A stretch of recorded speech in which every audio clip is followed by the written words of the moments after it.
Hey, welcome back. It's Poetry Friday, and so that means I'm going to spend my lunch sharing a piece of poetry with you. This week's poem is Death Be Not Proud by Donne. I felt it was an appropriate poem considering the tragedy this week in our county, and so we're going to go ahead and talk about Donne's perspective on death, which is the idea that death really isn't final. It's not the end of things. Death, be not proud. Though some have called thee mighty and dreadful, for thou art not so. For those whom thou thinkest thou dost overthrow, die not, poor death, nor yet canst thou kill me.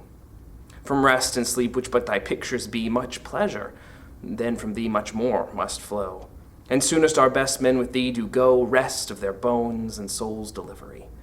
Thou art a slave to fate, chance, kings, and desperate men, and dost with poison, war, and sickness dwell.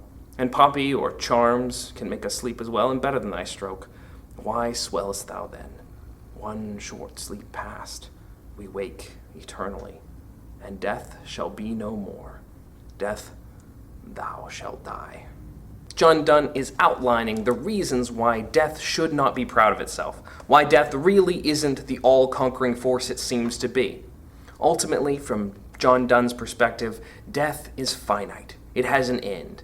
And in the end, one short sleep past, we wake eternally. Death itself is the final enemy to be destroyed. In a world that sometimes seems to be full of tragedy and hopelessness, it's sometimes nice to pause and listen to the voices of hope. I hope you have a great and safe week, and I'll see you next week. You can click up here to watch the next video, or here to watch the last video, and click down here to subscribe. Have a good Friday, everyone.